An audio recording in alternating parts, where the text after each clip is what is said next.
for your nominations. Judge Davis, Ms. Freeman, should you be confirmed, will you faithfully apply the law without bias, without regard for your personal private policy preferences, according to your best understanding of the will of the U.S. Congress and judicial precedent? I will, Senator. Yes, Senator.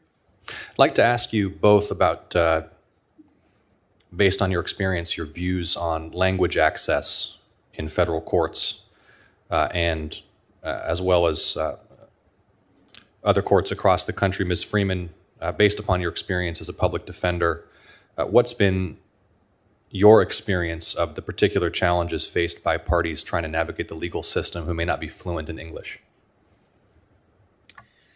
Senator, I understand that it actually may be a little bit easier in the criminal law context, and also because there is a right to interpretation services that my office regularly uses when we have clients who are non-English speakers, and I understand that the challenges may be different in civil cases where there is not that right to the provision of interpretation services. Thank you, Ms. Freeman. And Judge Davis, based upon your experience as district court judge who routinely hears parties and witnesses providing testimony and arguments in your courtroom, what's been your experience, either specifically at the district or across your legal career, of the challenges faced by parties to litigation or in criminal proceedings for whom English is not their first language? My experience in the Eastern District of Michigan has been very similar to Ms. Freeman's. In criminal cases, there is a right to have an interpreter present. Sitting as a magistrate judge and now as a district judge, I have presided over cases in which interpreters have been present.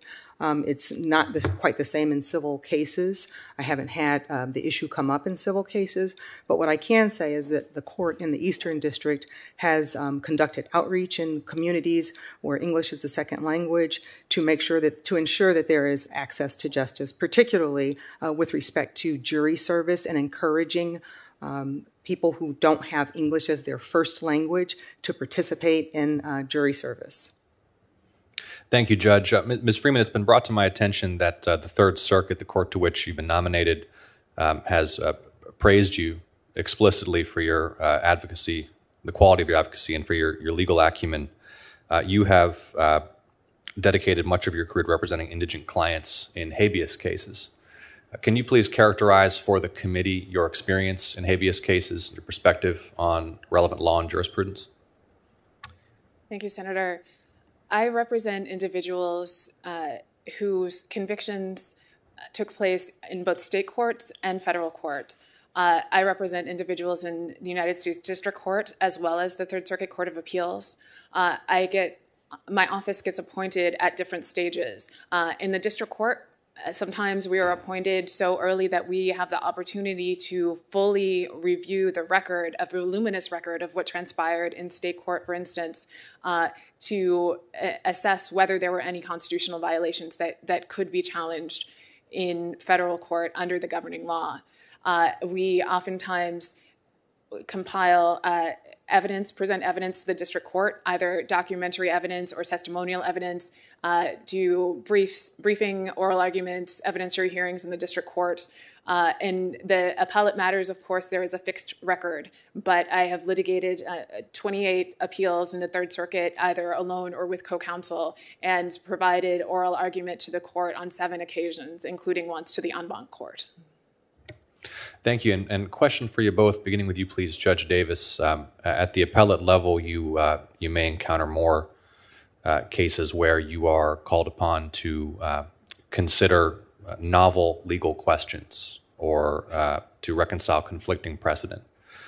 How will you approach those challenges based upon your experience in the courtroom? Thank you for the question, Senator. Depending on the type of question that is before me, if it is a novel question involving a statute, for instance, then I will engage in the tools that are available for statutory interpretation, starting first of all with the text. If the text is clear and unambiguous, then really the analysis ends there. If there is any ambiguity, and this actually is a novel question, meaning that it hasn't been dealt with in my circuit at all, then I would look to Supreme Court precedent. I think that your premise is that there is no Supreme Court precedent. So I'd also look for persuasive authority from outside of my circuit, look to how similar provisions have been interpreted, and use the canons of construction. Thank you, Judge Davis. And with my brief remaining time, Ms. Freeman, the same question for you, please. Thank you, Senator. It's hard to improve upon the answer that Judge Davis just gave.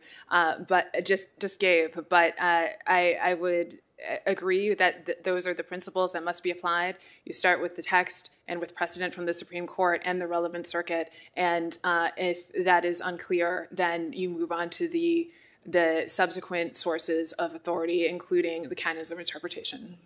Thank you, Ms. Freeman. Thank you, Mr. Chairman. Senator Ossoff, thank you very much.